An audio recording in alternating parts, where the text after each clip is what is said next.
Audio 2 संस्कृति की सीता की वापसी। लेखक वेदमूर्ति तपोनिष्ठ पंडित श्री राम शर्मा आचार्य। डरावनी अकेली होगी जिंदगी। मित्रों, संस्कृति की सीता चली गई तो यही हो जाएगा। और क्या हो जाएगा?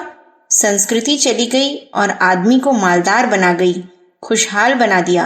हाँ साहब, हमें भी मालदार बना दीजिए। हाँ, हम भी आपको मालदार बना देंगे, आप निश्चिंत रहिए। कितना मालदार बनाएंगे? बेटे, हम आपको बहुत मालदार बनाने वाले हैं। हम आपको इतना मालदार बनाएंगे जितने कि अमेरिकन नागरिक हैं। ठीक है, अमेरिका मालदार देश है, वहाँ क्या हो रहा है? बेटे, सारे का सारा अमेरिका, जिसमें से 80% नागरिकों की बात मैं कहता हूँ, टेंशन में बेतरह दुखी है। टेंशन क्या होता है? तनाव को कहते हैं। तनाव किसे कहते हैं? तनाव उसे कहते हैं कि जब आदमी यह देखता है कि मैं अकेला हूँ, मेरा कोई नहीं और मैं किसी का नहीं हूँ। अपने को जब आदमी अकेला देखता है तो उसे इतना भय लगता है, जिंदगी इतनी नीरस और डरावनी हो जाती है। आप कोई परमहंस हो तो मैं नहीं कह सकता, लेकिन सामान्य आदमी हैं, एकाकी हैं, अकेले हैं, आप स्वार्थी हैं, तो आपकी जिंदगी नरक हो जाएगी। फिर क्या हो जाएगा? फिर आपके दिमाग पर इतना टेंशन रहेगा कि जिसकी वजह से आपकी नींद हराम हो जाएगी। अमेरिका के अधिकांश नागरिक रात को नींद की गोली खा करके सोते हैं। काम करने के घंटे तो किसी प्रकार से निकाल लेते हैं। 8 घंटे ऑफिस में काम करना पड़ता है, सो वे उतना समय काट लेते हैं। फिर क्या करें? सारी जगह मरघट सी जिंदगी दिखाई पड़ती है और सारी दुनिया मरघट सी दिखाई पड़ती है। इस मरघट में अब हम कहाँ जाएं? इधर जाएं तो इधर भी आग, उधर जाएं तो उधर भी आग। हर तरफ से जिंदगी नीरस दिखाई पड़ती है। उस नीरस जिंदगी में फिर कहाँ जाते हैं? बेटे, कहीं शराब खानों में चले जाते हैं, कहीं क्लबों में चले जाते हैं, कहीं कैबरे हाउस में चले जाते हैं। ये कैबरे हाउस क्या होते हैं? हम क्या बताएं? आप सब जानते हैं। उसमें औरतों को मर्यादा रहित करके नचाया जाता है। भूत प्रेतों की दानवीय संस्कृति होगी हावी। मित्रों, ये सारे के सारे लोग कौन हैं? ये कौन है भूत? ये कौन है प्रेत? ये कौन है डाकू? ये कौन है हत्यारे? सब नीरस, सारी की सारी दुनिया नीरस। आदमी मशीन के तरीके से भागता हुआ चला जा रहा है। अगले दिनों क्या हो जाएगा? यही हो जाएगा जो आधुनिक संस्कृति के दीवानों में हो रहा है। आप देव संस्कृति का परित्याग करते चले जा रहे हैं तो दानवीय संस्कृति आपको यही करेगी। वह आपको पैसा जरूर देगी और सुख सुविधा के साधन देगी। लंका में ये सुख सुविधा के साधन क्या कम थे? आप विश्वास रखिए, आपको भी ये सब मिल जाएंगे। विज्ञान जितनी तेजी से बढ़ रहा है और आर्थिक उन्नति के जो साधन चल रहे हैं, बिजली इस कदर पैदा हो रही है कि इससे आपको सुख सुविधा के वे सभी साधन मिल जाएंगे जो आप चाहते हैं। जो लंका में थे वे आपको सब मिल जाएंगे, पर इससे क्या होगा? आप हैरान होंगे। हम आपस में लड़मर न जाएं। और मित्रों, क्या होगा? वह परिस्थितियां आ जाएंगी जो यादवों के समय आ गई थीं। यादवों ने यादवों को खा लिया था। यादवों को बाहर वालों ने नहीं मारा था। यादवों में गृहयुद्ध हुआ था और वे आपस में लड़कर मर गए थे। खानदान वाले खानदान वालों से ही लड़ मरे थे। तो क्या होने वाला है? बेटे, हम और आप आपस में लड़ेंगे और एक दूसरे को मारकर खा जाएंगे। आदमी एक दूसरे को दांतों से चीर डालेगा। ऐसा संभव है? हाँ बेटे, अभी थोड़ी कमी है। अभी हम दांतों से नहीं चीरते हैं, अभी हम आपको अक्ल से चीरते हैं। हम कोशिश करते हैं कि अक्ल से आपको इस तरीके से चीरें कि आपका सारा का सारा खून निकाल लें और आपको कोई बाहरी जख्म भी ना होने पाए। अभी हम में इतनी भलमनसाहत और शराफत है। अभी हम आपका खून निकालना चाहते हैं, पर जख्म दिखाना नहीं चाहते, क्योंकि उससे हमारी निंदा होगी, बदनामी होगी, लोगों को मालूम पड़ जाएगा। अभी मालूम नहीं पड़ने देना चाहते हैं कि हम आपका खून निकालना चाहते हैं, ताकि आप इतने कमजोर हो जाएं कि आपको मारने का हमारा मकसद पूरा हो जाए। हम आपका मांस खाना और खून पीना चाहते थे, वह मकसद हमारा पूरा हो गया है और आप जिंदा भी बने रहे। साथियों, अभी कुछ भल मनसाहत जिंदा है, लेकिन अगर संस्कृति की सीता चली गई तो कल क्या होने वाला है कह नहीं सकते। तब फिर आदमी को कोई ऐतराज नहीं होगा। अभी एक कुत्ते के मोहल्ले से दूसरा कुत्ता निकलता है, बिना वजह के उसने कुछ मांगा नहीं है, कुछ उधार नहीं चाहिए, कुछ कर्ज नहीं चाहिए, उसका किसी से कोई लड़ाई झगड़ा नहीं है, कोई मुकदमेबाजी नहीं है, लेकिन उस गली से निकलते ही एक कुत्ता दूसरे कुत्ते को चीर डालता है। आप भी चीरेंगे, क्यों नहीं चीरेंगे? क्या हम किसी कुत्ते से कम हैं? जब कुत्ता कुत्ते को चीर सकता है तो फिर आदमी आदमी को क्यों नहीं चीरेगा? आदमी आदमी को चीरना चाहिए। अगले दिन ऐसे आएंगे। गुरुजी, आप क्या बात कर रहे हैं? बेटे, मैं यह बात कह रहा हूँ कि संस्कृति जो इंसान को इंसान बनाए हुए है। परलोक की बात मैं नहीं कहता, मुक्ति का जिक्र आपसे नहीं करता, स्वर्ग की बात आपसे नहीं कहता। मैं तो आपसे इंसानी जीवन की बात कह रहा हूँ। परलोक की बात जहन्नुम में जाने दीजिए। परलोक कुछ होता है, मुझे नहीं मालूम कि होता है कि नहीं। मैं तो केवल इस जन्म की बात कहता हूँ। भगवान होता है कि नहीं, मैं इस झगड़े में नहीं पड़ता। मैं तो आपसे दैहिक और दैनिक जीवन की बात कहता हूँ। फिलॉसफी के जंजाल में मैं नहीं फंसता। मैं तो आपको दैनिक और रोजमर्रा के जीवन की बात कहता हूँ। वापस लाएं प्यार मोहब्बत। मित्रों, संस्कृति हमारे दैनिक जीवन में मोहब्बत भरती थी, प्यार भरती थी और सहकारिता भरती थी। जंगल में रहने वाले आदमी और गरीबी में गुजारा करने वाले आदमी अपने अपने छोटे छोटे घरौंदे में रहकर खुशहाल रहते थे, स्वर्ग का आनंद लूटा करते थे। मालूम पड़ता है कि वह संस्कृति धीरे धीरे मौत के मुंह में जा रही है, नष्ट होती चली जा रही है। अब क्या करना चाहिए? बेटे, हमको और आपको उसे वापस लाने की कोशिश करनी चाहिए, क्योंकि उससे हमारा, हमारी संतानों का, हमारे समाज का और हमारी सारी मानवता का भविष्य टिका हुआ है। इस संस्कृति को वापस लाया जाए। कहाँ से वापस लाया जाए? लंका से वापस लाया जाए। हम और आप कोशिश करेंगे तो इसे लंका से वापस लाया जा सकता है। नहीं साहब, रावण बहुत जबरदस्त था। हाँ बेटे, रावण की जबरदस्ती को हम मानते हैं और रास्ते की खाई बहुत बड़ी है, समुद्र जैसी खाई है और इसे पाटना बहुत कठिन काम है। कुंभकर्ण से लड़ाई लड़ना भी बहुत कठिन मालूम पड़ता है, लेकिन कठिन काम भी तो बेटे इंसानों ने ही किए हैं।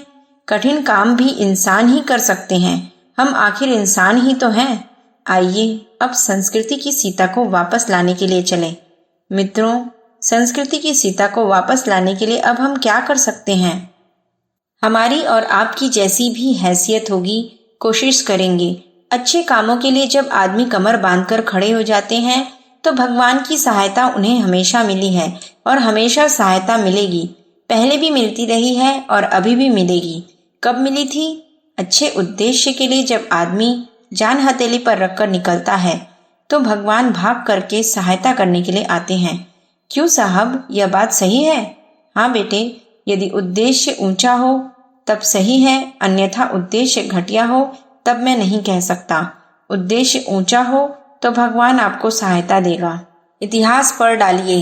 महामानवों के लिए भगवान ने जितनी ज्यादा सहायता दी है आप पढ़ डालिए। शुरू से पन्ना पढ़िए। किसी भी क्षेत्र के महामानव और महापुरुष का इतिहास पढ़िए। फिर देखिए कि ऊंचे उद्देश्य के लिए, ईमानदारी से कष्ट उठाने के लिए जो आदमी तैयार हो गए, उनको सहायता मिली कि नहीं मिली। आप चाहे जिस क्षेत्र में देख लीजिए, लाखों की तादाद में लोगों को भगवान की सहायता, आदर्श सहायता, दैवी सहायता मिलती चली गई। इतिहास की पुनरावृत्ति। मित्रों, मैं सीता जी को वापस लाने वालों की बात कह रहा था। आप देखिए कि उन्हें किस तरह से सहायता मिलती चली गई। क्यों साहब, पानी के ऊपर तैरते हुए पत्थर कहीं होते हैं? कहीं नहीं होते। पानी में डालते ही पत्थर डूब जाता है। पत्थरों के माध्यम से भगवान ने सहायता की थी। ऐसे पुल बनाए गए थे जिसमें कि खंभे नहीं लगाए गए थे। इसके लिए कोई प्लानिंग नहीं की गई थी। समुद्र के ऊपर पत्थर फेंकते ही वे तैरने लगे और पुल बना दिया गया। अचंभे की बात है ना, लोगों की समझ में नहीं आती। बेटे, यह समझ में आएगी भी नहीं।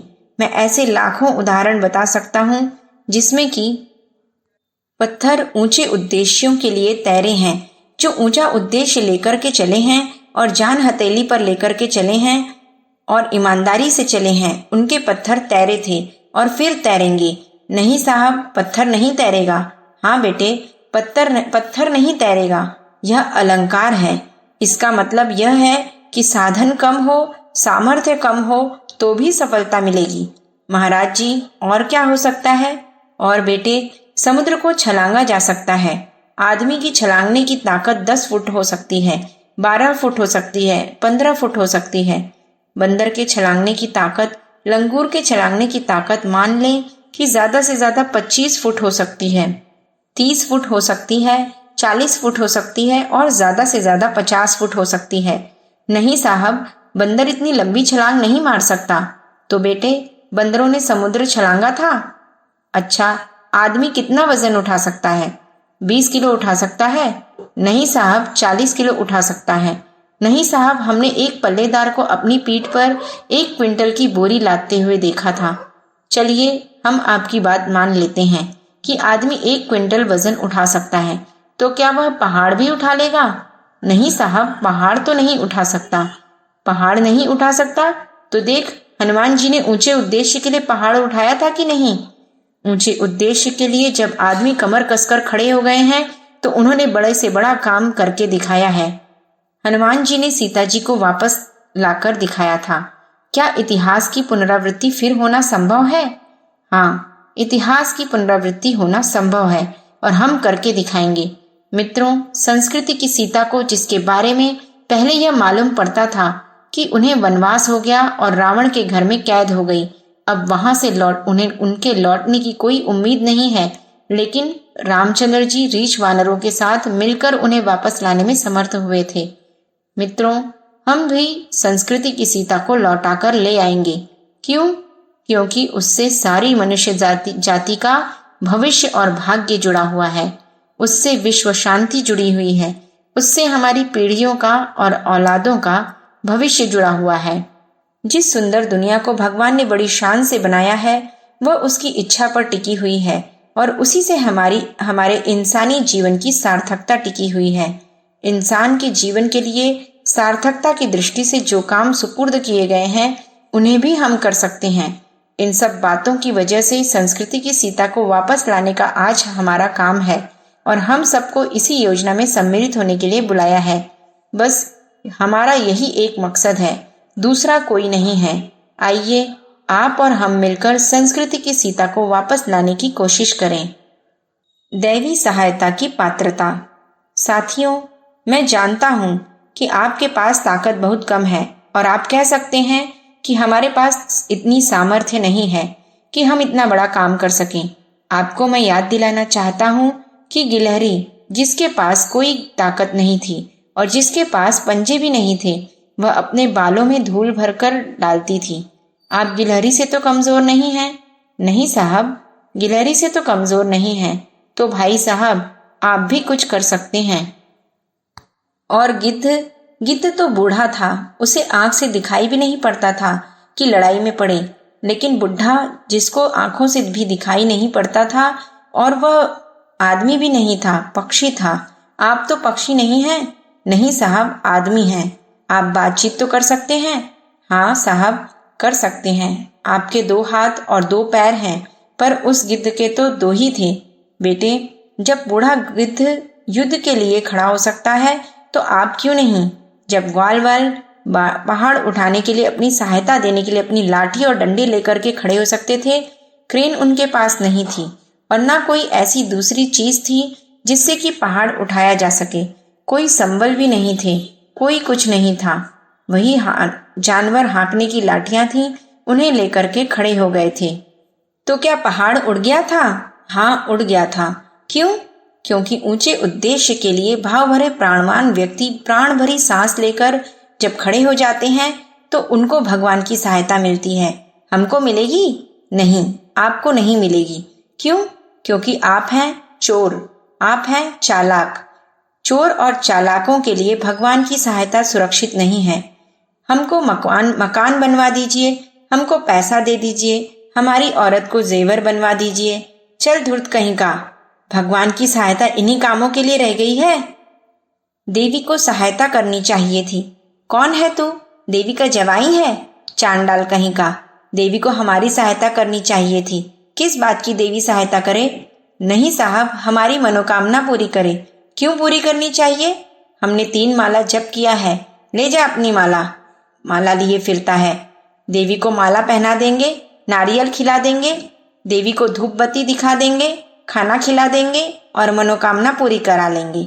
महाराज जी, अब तो आप देवी की निंदा कर रहे हैं। नहीं बेटे, देवी की निंदा नहीं कर रहा हूँ, वरन तेरे ईमान की निंदा कर रहा हूँ। तू जिस ईमान को लेकर के चला है, जिस उद्देश्य को लेकर के चला है, मैं उस उद्देश्य की निंदा कर रहा हूँ। उसकी ओर से देवी को नफरत है और देवी तेरी ओर मुंह उठा करके भी नहीं देखेगी। मित्रों, देवी किसकी सहायता करती है? देवी जप करने वाले की सहायता नहीं करती, पाठ करने वाले की सहायता नहीं करती। देवी उनकी सहायता करती है जिनके उद्देश्य ऊंचे हैं, जिनके लक्ष्य ऊंचे हैं, जिनके सामने कोई मकसद है, जिनके सामने कोई उद्देश्य है। उद्देश्यों को प्राप्त करने के लिए जब आदमी उठ खड़े होते हैं, तब देवताओं की भरपूर सहायता मिलती है। देवताओं को आपने देखा नहीं है? 20 जगह विवरण आता है जहाँ देवता फूल बरसाने आए। क्यों साहब, देवताओं का केवल यही काम है, फूल बरसाना? यह क्या बात है? क्या वे कौम के माली हैं? इनके यहाँ फूलों की खेती होती है। जहाँ कहीं भी शादी होती है, अच्छा काम होता है, वे फूल लेकर के आ जाते हैं। वे फूल लेकर के जाते हैं और बिखेर देते हैं और पीछे से पैसे मांगते हैं। लाइए 8.5 रुपए, हमने आपके यहाँ फूल बरसा दिए। देवताओं को और कोई काम नहीं है, जहाँ जाते हैं वहीं फूल बरसाते रहते हैं। रामायण में आप पढ़ लीजिए, 20 जगह फूल बरसे हैं। रामचंद्र जी जब पैदा हुए तब बरसे, रामचंद्र जी का विवाह हुआ तब बरसे। देवताओं ने विमान पर चढ़ करके फूल बरसाए। क्यों साहब, देवता फूल बरसाते हैं? हाँ बेटे, लेकिन फूल बरसाने से मतलब है सहयोग करना, सहकार करना, प्रशंसा करना, समर्थन करना और सहायता देना।